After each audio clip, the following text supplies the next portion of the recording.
माझे जुने भाषणाचे व्हिडिओ काढता, फेक अकाउंटवरून ते आता व्हायरल करतात तोडमोड करून. माझं पूर्ण भाषण दाखवायचं.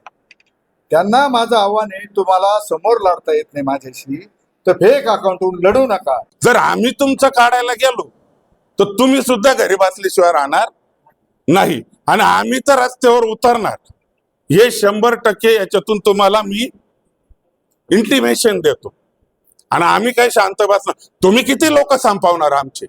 मी 30 वर्ष तुमच्यासाठी कष्ट केलं, तुम्ही मला सुद्धा संपवलं.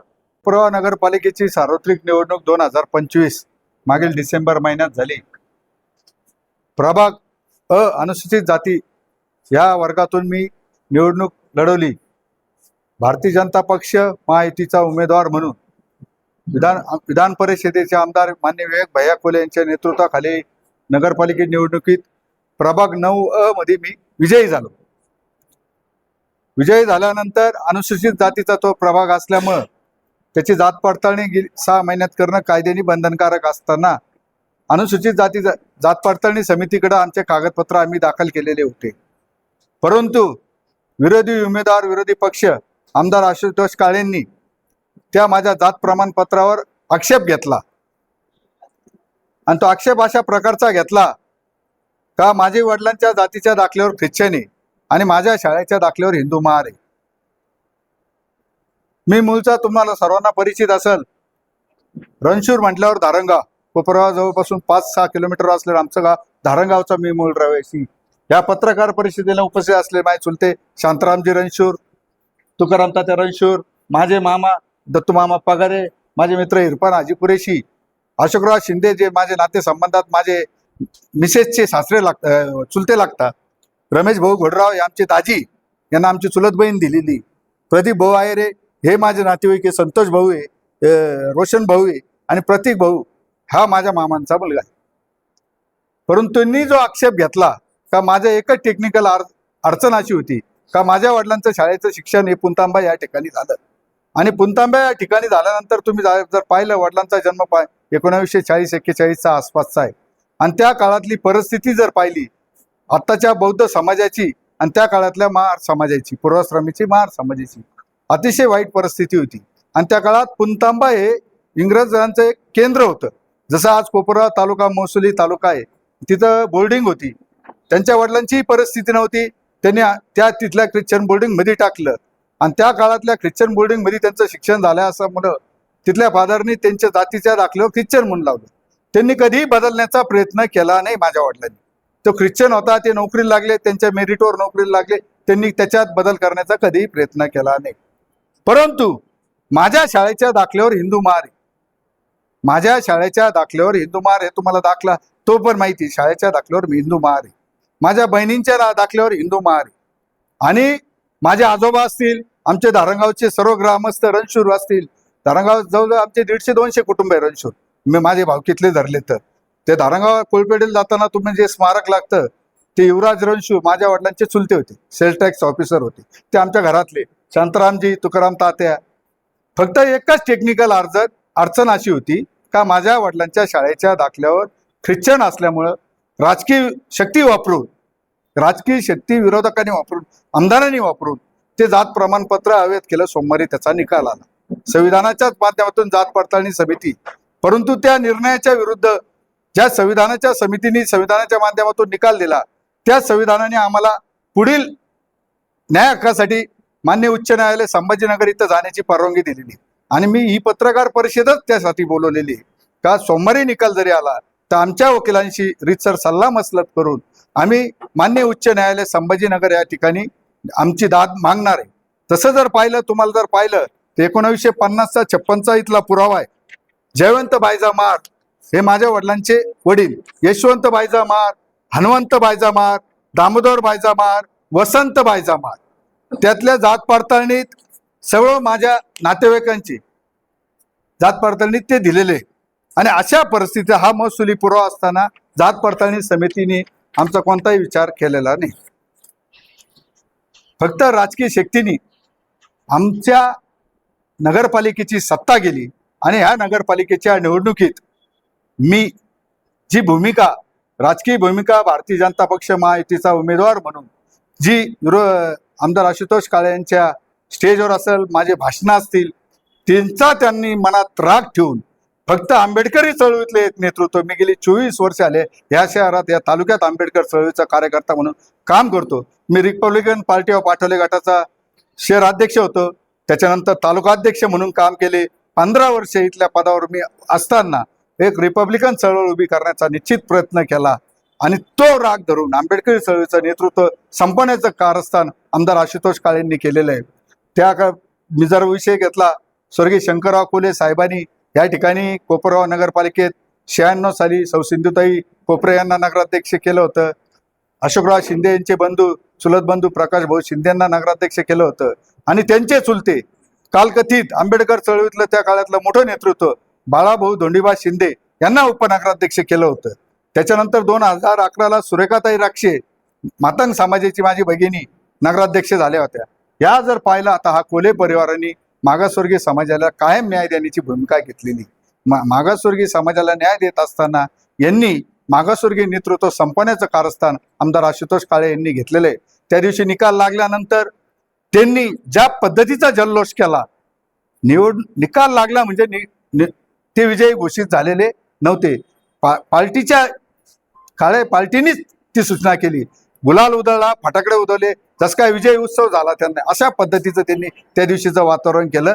पण आम्हाला मान्य उच्च न्यायालयात जाण्याचा हक्क आहे, तो संविधानाने आम्हाला दिलेला आहे, घटना लिहिलं. त्यानुसार मी माझ्या वकिलांशी चर्चा करून येत्या काही दिवसात मान्य उच्च न्यायालय संभाजीनगर या ठिकाणी माझी याचिका निश्चित दाखल करणार आहे. ही जर पत्रिका पाहिली, मी जर त्यांनी सांगितलं, माझे वडील 2002ला मी लग्न बौद्ध पद्धतीने केलेले. माझ्या लग्न पत्रिकेत जितेंद्र रणशूर, मी अशोकराव शिंदे यांचीच भावबंदकीतली माझी पत्नी आहे, ते भारमची आहे आणि ते मनमाडला लग्न आलं होतं 2002ला. तेव्हा मी सामाजिक काम करीत नव्हतो, असं कार्यकर्ता नव्हतो, पण तरी मी व्यावसायिक होतो. तेव्हा माझं 2002ला लग्न आलेले. तेव्हा मी निवडणूक लढवण्याचे कोणत्याही विषय याच्यात नव्हतो. 2002 आणि आज 24 वर्षाचा काळ आहे. माझं शाळेत दाखलं हिंदू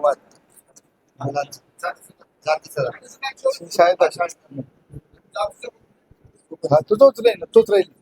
हा शाळेचा दाखला हिंदुमार आहे माझ्या मुलांचा. आणि घटनेनुसार 2008चा सुप्रीम कोर्टाचा केस लॉ जर पाहिला, असे अनेक केस आहेत. तर वयाच्या 18 वर्षानंतर त्या संज्ञान झाल्यानंतर त्या व्यक्तीला धर्म स्वातंत्र्य राहतं. अशी केस महाराष्ट्रात या अगोदर बी झालेली आहे. मी नामोल्लेख करीत नाही. त्या केसमध्ये सुद्धा असंच मॅटर होतं. पण दुसरी गोष्ट अशी का मी आंबेडकर चळवळीतला कार्यकर्ता म्हणून 24 आवर काम करतो. त्या कार्यकर्त्याला 24 घंटे काम कार्यकर्त्याला अडचणीत आणण्याचं काम आमदार आशुतोष दादा काळेंनी केलं. ते त्यांच्या पीएनचे भांडणं आल्यावर रात्री 2ला पोलीस स्टेशनला जातात. आम्ही सर्वसामान्य जनतेच्या, समाजाचाच नाही, इतर समाजाचा कोणताही असू, त्याच्या आवाजावर मी रात्री उठतो. माझे जुने भाषणाचे व्हिडिओ काढता, फेक अकाउंटवरून ते आता व्हायरल करतात तोडमोड करून. माझं पूर्ण भाषण दाखवायचं. त्यांना माझं आव्हान आहे, तुम्हाला समोर लढता येत नाही माझ्याशी, तर फेक अकाउंटवरून लढू नका, ट्रोलिंग करू नका. मी जितेंद्र रणशूर समोरून वार करतो, भाषण सुद्धा समोरून करतो. त्या प्रत्येक मुद्द्याला उत्तर तुम्ही मला त्या पद्धतीने द्या, फेक अकाउंटवरून देऊ नका. माझं एक भाषण 2 वर्षापूर्वीचं एका मोर्चात एका समाजासाठी मी केलेलं भाषण, ते भाषण तोडमोड करून त्याच्या फेक अकाउंटवर कॉमेंट करणं, त्याला आम्ही त्याच पद्धतीने उत्तर देऊ. आणि जर असंच चालू राहिलं, कायदेशीर कारवाई तर निश्चित करू. पण जो सापडला तर त्याला आम्ही सोडणार नाही, त्याला भिमटोला आम्ही देणार. जो सापडला त्याला सोडणार नाही.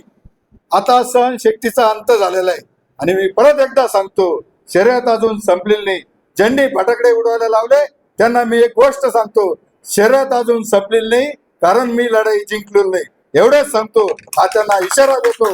जय भीम, जय महाराष्ट्र, जय शिवराय. रणशूर यांचा जो कोर्टामध्ये निकाल आला किंवा निकाल दिला, तर ते फक्त त्यांच्या वडिलांच्या जातीच्या आधारे दिला. पण त्यांचा मूळ पुरुष म्हणजे त्यांचे आजोबा असतील, पंजोबा असतील, त्यांचे खापर पंजोबा असतील, त्यांच्या सर्व याच्यावरती हिंदू महार ही जात आहे. फक्त वडील नोकरीनिमित्त म्हणा किंवा आर्थिक परिस्थितीमुळे ते ख्रिश्चन शाळेत गेले आणि ख्रिश्चन शाळेत शिकले, म्हणून त्यांच्या वडिलांच्या याच्यावर जे ख्रिश्चन शब्द आला आणि त्याच्यावरून पण त्यांचे जर मूळ बघितलं तर मूळ पुरुष हे सगळे त्यांचे सगळे हिंदू महाराजात म्हणजे याच्यात आहे. आणि त्यांचा जो उतारा आहे धारणगावच्या उतार्यामध्ये सुद्धा म्हणजे त्यावेळेस जात लावले जात होते. हिंदू महार अशी जात लावली जायची. म्हणजे समजा त्यांचं वडिलांचं नाव जे असेल त्याच्या पुढे महार शब्द लावला जायचा. तर त्यावर सुद्धा हिंदू महार म्हणजे महारच शब्द आहे. तर ह्यो जो निकाल आला आणि निकाल देताना त्यांनी समजा काय निकष लावले असेल ते लावले असेल, पण जितूभाऊला आता पुढं हायकोर्टामध्ये जाण्याची त्यांनी संधी आहे किंवा ते जाणार आहे आणि त्यांच्या समवेत आम्ही आहेच. 20-24 वर्षापासून जितूभाऊ रणशूर सारखा उमदा नेता, दानशूर नेता आणि रिपब्लिकन चळवळीमध्ये डॅशिंग नेता, हा सातत्याने चळवळीमध्ये समाजाच्या प्रश्नावरती धावून येणारा नेता, सातत्याने समाजाच्या वंचितांच्या प्रश्नावरती धावून येणारा नेता आणि अर्ध्या रात्री समाजाच्या प्रश्नाला समाजाच्या हाकेला ओ देणारा नेता, माझे मामा कालकथित युवराजी रणशूर साहेब हे जितूभाऊंचे चुलते होते. तालुक्यामध्ये अनेक ठिकाणी जितूभाऊंचे गावागावामध्ये नातेसंबंध आहेत. स्थानिक ठिकाणी देखील त्यांचे शिंदे कंपनीबरोबर नातेसंबंध आहेत, अशोक मामाबरोबर नातेसंबंध आहेत, रणशूर कंपनीबरोबर ते प्रॉपर धारणगावचेच आहेत. आणि असं असताना सातत्यानं जात पडताळणी समितीनं त्यांना मला वाटतं वेगळा निकष लावून उपनगराध्यक्ष पदावरून पदच्युत करण्याचा हा प्रयत्न हा जरी केलेला असेल, परंतु कायद्यानं जशा पद्धतीने निकाल दिला तशा पद्धतीनं कायद्यानं पुढे अपील करण्याची देखील या ठिकाणी सवलत ठेवलेली आहे. आणि म्हणून या ठिकाणी जितूभाऊ हे पुढील कायदेशीर बाबीसाठी पुढील काम ते करणारच आहेत. परंतु मला वाटतं सातत्यानं प्रस्थापितांनी या ठिकाणी जितूभाऊवरती हा अन्याय केलेला आहे. भविष्य काळामध्ये दूध का दूध आणि पाणी का पाणी होणारच आहे. परंतु जितूभाऊ सारख्या माणसाला या ठिकाणी कायद्याचा ससेमिरा दाखवून, कायद्याचा धाक दाखवून, कायद्याच्या चौकटीमध्ये नको असलेल्या नियमामध्ये बसून या ठिकाणी त्रास देण्याचा हा प्रयत्न झालेला आहे. हे काही मला वाटतं हे तमाम रिपब्लिकन चळवळीसाठी, तमाम सामाजिक कामासाठी बरोबर नाही. तुम्ही या माध्यमातून मी तुम्हाला आवाहन करतो की तुम्ही आमचा एक दलित नेता संपवणार तर आमचे विधान परिषदेतील आमदार विवेक भैया कोल्हे हे 10 तयार करतील. हे आपल्या माध्यमातून मी तुम्हाला सांगू इच्छितो. जुने भाषणाचे व्हिडिओ जे आहेत, जे विरोधक पार्ट्यांनी फेक व्हिडिओ जे बनवले, जुने भाषणाचे व्हिडिओ कट करून त्याला वेगळं वळण दिलेलं आहे आणि या ठिकाणी कुठेतरी जितूभाऊ यांची बदनामी करण्याचं त्यांनी ठरवलेलं आहे. तर त्याबाबतची तक्रार रीतसर कंप्लेंट आम्ही पोलीस स्टेशनला करणार आहोत.